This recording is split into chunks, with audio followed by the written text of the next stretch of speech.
მოისალმეთ პატიცემულ ტელემაყურებლებო, უპირველეს ყოვლისა მოგილოცავთ სულთმოფენობის ნამდვილ დღესასწაულს, მეთქმა დააგლოცოთ, გაგახაროთ და სულიწმინდის მადლით დავუცვლები ზამთრით.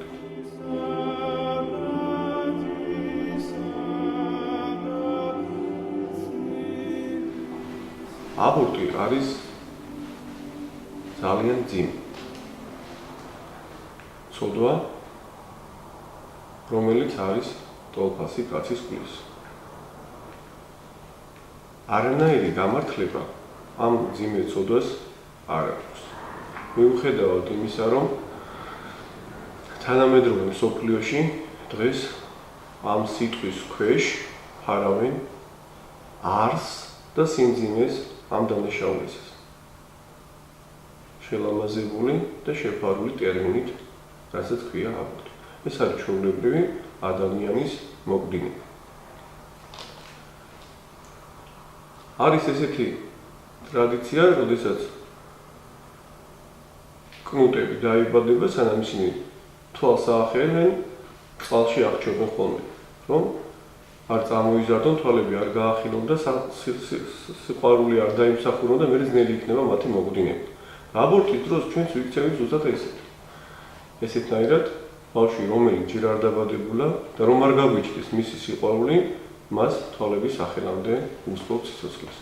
არ ვაძლევთ საშუალებას იხილოს სიდიადე ღვთისგან შექმნილი სამყაროსი.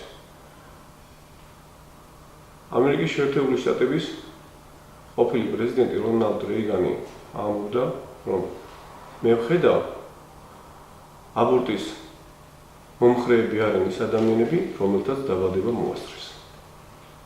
ეს სიტყვები კარგად გამოხატავს აზრს იმის შესახებ, რომ თუ არ მივიცემ ჩვენ ადამიანს დაბადების საშუალებას, ის ვერც აზრს გამოხატავს ამ საკითხთან დაკავშირებით.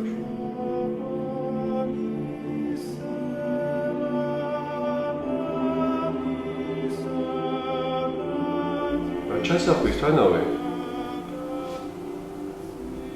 უჯრედს ეძლევა სიცოცხლე, ეძლევა სული და ის ნელ-ნელა ვითარდება. და მნიშვნელობა არ აქვს ჩვენ შვილს რა სტადიაში მოვაკვდინეთ. ის ახალი ჩასახული იქნება, დავუშვათ ნაყოფი 6 კვირის იქნება თუ 3 კვირის. ამას მნიშვნელობა არ აქვს.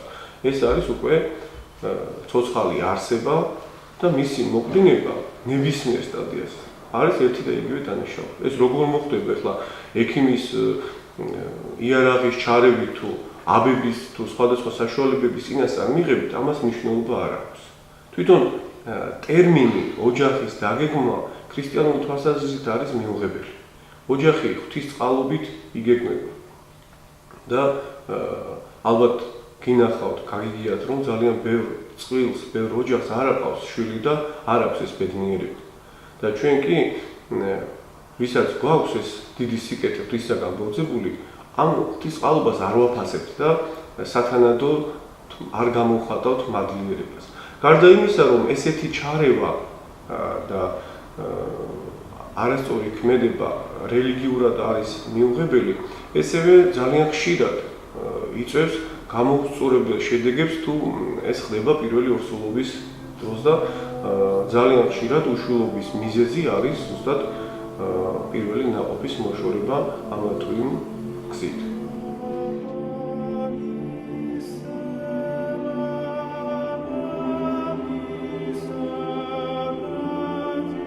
არც ერთ შემთხვევაში აბორტს არ ამართლებს ექიმის რჩევა იმასთან დაკავშირებით, რომ ბავშვი არ არის სრულყოფილი ან რაიმე დეფექტით დაიბადება. ესეთნაირად რომ მიუდგეთ, რა თქმა უნდა, არასწორი და მე მინდა რამოდენიმე მაგალითი მოგიყვანოთ ამასთან დაკავშირებით. ის ფაქტი ალბათ გახსოვთ ყველას ისტორიული ქალაქი ტროა. სადაც დაიბადა ილიადა და ოდისეას ავტორი ჰომეროსი. ის დაიბადა ბრმა, ვიცით. და ტროას მაგივრად რომ დაბადებულიყო სპარტაში. ეს ის ქალაქია, სადაც არასრულყოფილ ჩვილებს ხევში გადაჭიხავდნენ, კუდიდან აგდებდნენ, რადგანაც სპარტელები თვლიდნენ, რომ მხოლოდ სრულყოფილი და ჯანმრთელი ადამიანები უნდა ყოფილიყვნენ სპარტის მკვიდრი, რომელთაც ბრძოლა შეიძლებოდათ. და ამ ქალაქში რო დაბადებულიყო ჰომეროსი, ჩვენ ილია და ოდისეა არ გვექნებოდა. აქედან გამომდინარე, არ იქნება სწორი დასკვნა. თუ ადამიანს რაიმე ნაკლი აქვს, მას ღვთისაგან ეძლევა სხვა ნიჭები, რითაც ის არა ნაკლებ გონიერი თუ ნიჭიერი თუ წარმატებული პიროვნება შეიძლება გაიზარდოს და ჩვენ ადამიანები ნუ გადავწყვიტავთ ღმერთის მაგივრად გავაჩინოთ თუ არა ესეთი დეფექტის მქონე შვილი. ჯერ ისიც გასარკვევია ბოლომდე სწორია თუ არა ექიმის დასკვნა და ხომ არ არის რაიმე შეცდომა. და ამისგან დაზღვეულები რომ ვიყოთ, თუ უფალი აძლევს საშუალებას რომ ადამიანი დაიბადოს, ჩვენ ნუ შეუშლით ხელს მას ამ საქმეში.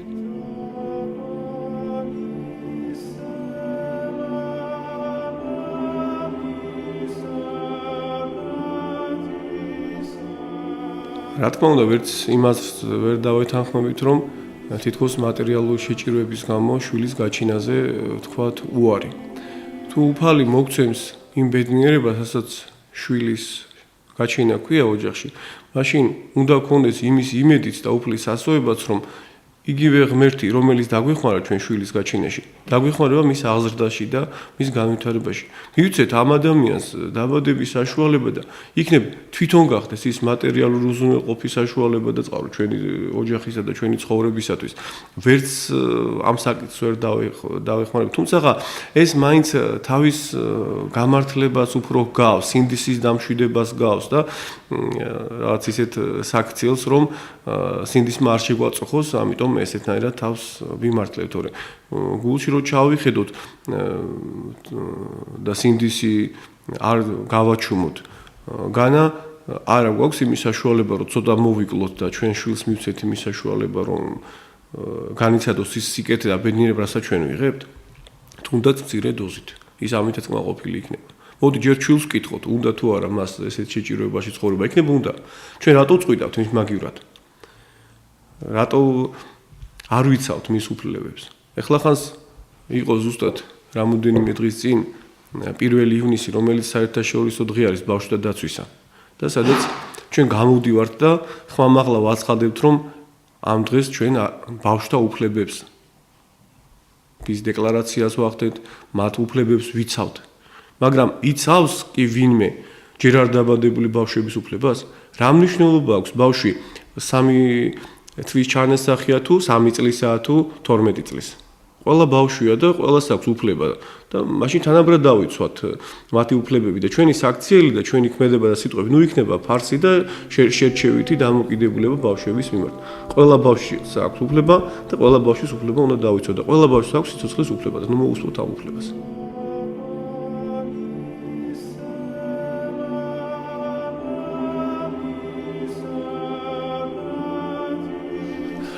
ესეთი სიტყვების წერია წმინდა წერილში, რომ ღმერთისგან შეუღლებულებს კაცნი ნუ განაშორებენ.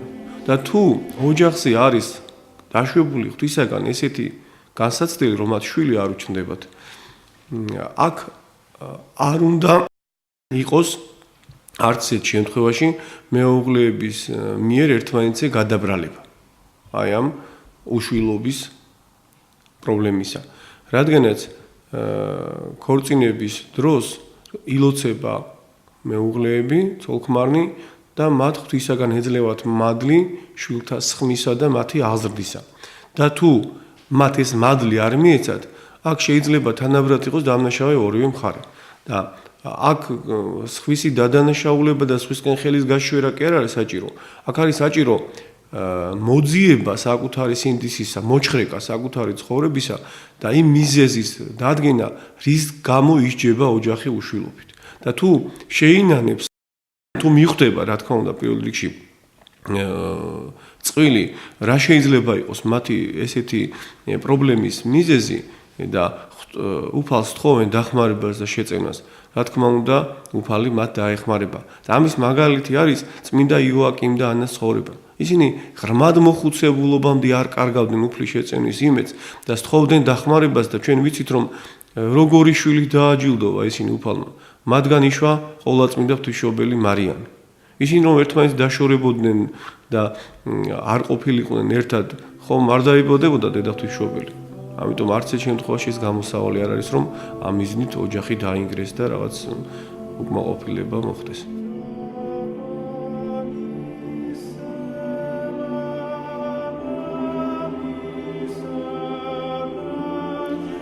თუ ჩვენ იმას გავითვალისწინებთ რომ უფლის ნების გარეშე და უფლის დაშვების გარეშე დედამიწაზე არაფერი არ ხდება, აქედან გამომდინარე მივხვდებით ის რომ უშვილობაც როგორც წეღან თქვით, ზემოთ არის უფლის მხრიდან რაღაც საჟელი, რაღაც განსაცდელი ამა თუ იმ ოჯახზე და აქედან გამომდინარე, რასაც უფალი არ ინებებს, რასაც უფალი არ გვაძლევს, ჩვენ ხელოვნურად შევეცადოთ იმის მიღებას, არის არასწორი ქმედება ჩვენი მხრიდან.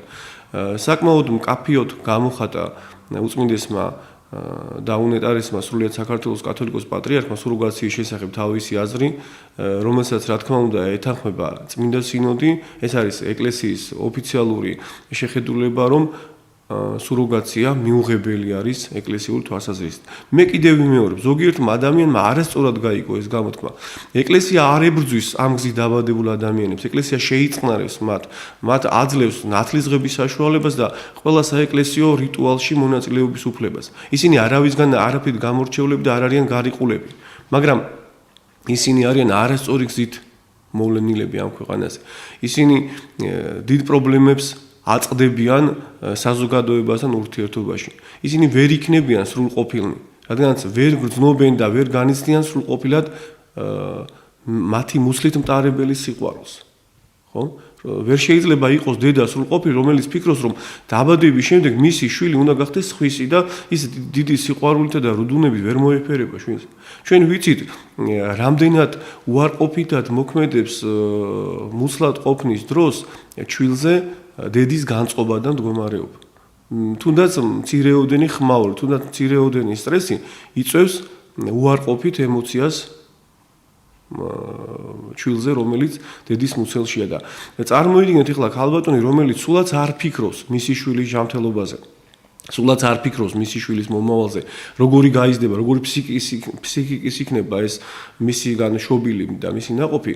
მე გამიჭირდება დავეთანხმო იმ მოსაზრებას, რომ ეს დედა განსაკუთრებულად იზრუნებს შვილზე. თუმცა ჩემი სიტყვების დასტურად ყველა ადამიანს, ვისაც შეუძლია და სურს ამის დანახვა, შეუძლია ნახოს, რომ დღეს სამწუხაროდ დედის და შვილის ურთიერთობა ძალიან პრიმიტიული და ძალიან მარტივი გახდა და ძალიან ისეთი ქართველი დედის მთავარი საქმე და მთავარი დანიშნულება იყო შვილების აღზრდა და დღეს სამწუხაროდ ამას ნაკლები ყურადღება ექცევა და ვერაფერს დედა იმაზე კარგს ვერ გააკეთებს, რასაც მისი შვილის აღზრდა ჰქვია. მე არ მაქვს საუბარი გაზრდაზე. გაზრდით ისედაც გაიზრდება ბავშვი, მაგრამ მთავარია მისი აღზრდა, მისი სრულყოფილ მოქალაქედ, სრულყოფილ ადამიანად ჩამოყალიბება და არა ფიზიკური გაზრდა და სწავსირა. მერთმა დაგლოცოთ, გაგახაროთ, გაგაძლიეროთ და შეგეწიოთ სულთმოფენობის დღესასწაულის მადლი.